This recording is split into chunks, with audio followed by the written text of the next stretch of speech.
दर्शकों, एक बार फिर आपका स्वागत है हमारे इस प्रोग्राम ब्लिस आपका स्वास्थ्य आपके हाथ में। अभी हम चर्चा कर रहे थे जॉइंट्स पेन के बारे में और आपके एंकल जॉइंट्स और नी जॉइंट्स यानी घुटने के और टखनों के दर्द के लिए डॉक्टर साहब ने पवन उत्तासन सीरीज के जो प्रोग्राम बताए क्रियाएं, किस तरीके से आपको घुमाना है, पैर को कहाँ श्वास रखनी है, कहाँ ध्यान रखना है। तो दोस्तों, अभी ये तो हुआ घुटने और एंकल जॉइंट्स के लिए। अभी जैसे स्पाइनल कॉर्ड्स में आप सर्वाइकल है या लुम्बर है, जो स्पाइन के जो दर्द हैं उनके लिए किस तरीके से हमारे दर्शक अपने दर्दों से निजात पाएं योग के आसनों के द्वारा, योग की क्रियाओं के द्वारा। तो डॉक्टर साहब उस पर थोड़ा सा प्रकाश डालें कि स्पाइन के दर्द को हम कैसे निजात पा सकें। स्पाइन में जो पेन होता है उसके लिए हम आपको, जैसे कि मैंने बताया कि स्पाइनल ट्विस्ट आपको प्रतिदिन करना है। तो स्पाइनल ट्विस्ट जैसे कि आप अपनी क्लिपिंग में सामने देख रहे हैं कि दोनों पैरों में को किस तरह से आपको घुमाना है जिससे कि आपको कमर में आराम मिलेगा। लंबी गहरी सांस जब सीधे हो तब लेना है और गर्दन को देखिए कि गर्दन को अपोजिट साइड ले जाएंगे। पैरों को अगर राइट में ले जाएंगे तो गर्दन को लेफ्ट में ले जाएंगे। तो ये आपको ध्यान रखना कि पैरों में प्रॉपर डिस्टेंस हो और कोहनी ना उठे। अगर आपने कोहनी उठा ली तो कमर में आपके प्रेशर नहीं आएगा और घुटने को जमीन से टच करने की चेष्टा करें। ऐसे करने से आपको कमर में तुरंत आराम मिलेगा। और अगले ट्विस्ट में दोनों घुटनों को चेस्ट के पास ले आना है और दोनों घुटनों को एक साथ जब लेफ्ट में ले जाएंगे तो गर्दन को राइट में लेना है और वहां पर रुकना है थोड़ी सी देर और धीरे धीरे, जिससे कि कमर में कोई प्रॉब्लम ना आए। धीरे धीरे आपको दूसरी ओर ले जाना है और दूसरी ओर भी आप 12 की गिनती तक उसको रोकेंगे और ऐसे आपको 12 बार इसको रिपीट करना है। तो इससे आपको कमर में तुरंत आराम अनुभव होगा। अब अगला आसन हम देखेंगे कि किस तरह से हम इसका अगला आसन किस तरह से करना है आपको।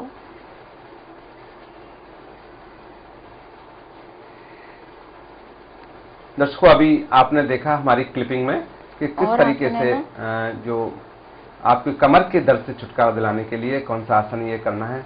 डॉक्टर शायद इसका नाम आसन का हमारे दर्शकों को आपने नहीं बताया कौन सी सीरीज है। और तो इस क्लिपिंग के द्वारा आप अपने कमर के दर्द से छुटकारा आसानी से पा सकते हैं। दर्शकों, आगे हम चर्चा करेंगे डॉक्टर साहब इसमें जोड़ों के दर्द में कि फास्टिंग का भी कोई रोल है। जो उपवास रखते हैं, इस तरह की बातें उसमें उठती हैं कि उपवास ज्यादा नहीं करना चाहिए, उपवास में तेजाब बनता है या एसिडिटी हो जाती है या खाने से कमजोरी आ जाती है, चक्कर आ जाते हैं, किसी कमजोर को नहीं करना चाहिए।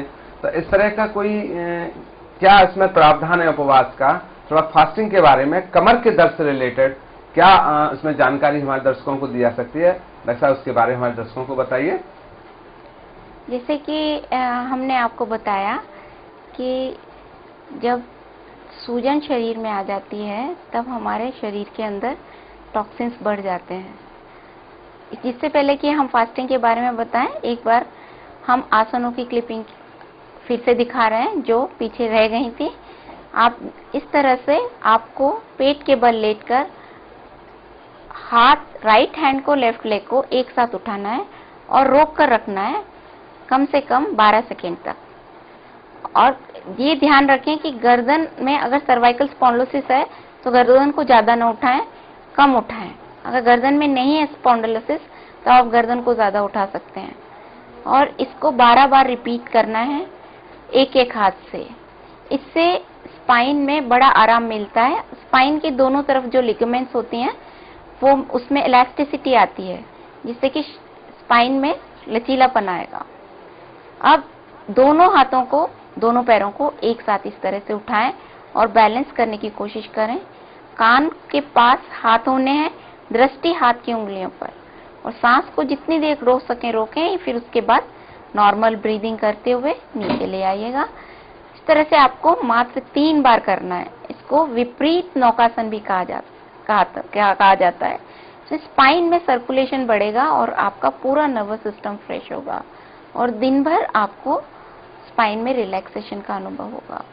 इस आसन को करने के बाद आप जिस तरह शवासन किया जाता है, स्पाइनल पेन हो तो उसमें मकरासन करें। आप देख रहे हैं कि मकरासन किस तरह से करते हैं। पैरों को दूर छोड़ देना है और रीढ़ की हड्डी को बिल्कुल ढीला छोड़ देना है और नीचे से ऊपर तक एक एक वर्टिब्रे पर अपना ध्यान केंद्रित करते हुए पूरे स्पाइन को रिलैक्स करेंगे। लंबी गहरी सांस लेंगे, धीरे धीरे सांस छोड़ेंगे। और ये बात ध्यान रहे कि जब आप सांस लेंगे और छोड़ेंगे तो आपके गले पर ध्यान ले जाना है। अब आप आगे देखेंगे कि भुजंगासन, भुजंगासन में किस तरह से आपको हाथों को ऊपर रखकर, हाथ पर प्रेशर न दें। अपर स्पाइन के लिए ये स्पेशली इंडिकेटेड होता है और उसमें आपको स्ट्रेंथ मिलेगी। पीठ के दर्द में, दोनों स्कैपुला के बीच में दर्द हो उसमें। अब आप पूर्ण भुजंगासन देख रहे हो। इसको सर्पासन भी कुछ लोग कहते हैं, कुछ लोग इसको भुजंगासन भी कहते हैं। इसमें कोहनी सीधी करके हाथ पर प्रेशर डालकर पूरी तरह से ऊपर उठा जाता है। ध्यान रहे कि करते में यदि आप सही तरह से कर रहे हो तो नाभि से ठुड्डी तक एक खिंचाव अनुभव होगा। अगर खिंचाव अनुभव हो रहा है तो आप सही कर रहे हो। तो ये है सर्पासन। आपने देखा, सर्पासन को 3 बार करना होता है और उसके बाद आप मकरासन करें। आप देखिए ध्यान से कि जब कोहनी को अगर आप सीधा नहीं करोगे तो नाभि से चिन तक खिंचाव का अनुभव नहीं होगा। तो ये आप अपने आप को करेक्ट करें कि क्या मुझे नाभि से चिन तक खिंचाव का अनुभव हो रहा है। अगर यदि हो रहा है तो आप सही कर रहे हैं। और समय, रोकने का समय बढ़ाएं धीरे धीरे करके और उसके बाद फिर मकरासन करें, रिलैक्स करें। अब आप देखेंगे कि इसके बाद किस तरह शलभासन किया जाता है। हाथों को पैरों के नीचे रखें, इतनी भीतर कि कोहनी बाहर नहीं दिखनी चाहिए, बिल्कुल भीतर। और तलवे को थाइस की तरफ रखें और इस तरह से कमर से उठाएं। लेफ्ट लेग को पहले उठाएंगे, घुटना सीधा रखने की चेष्टा करें।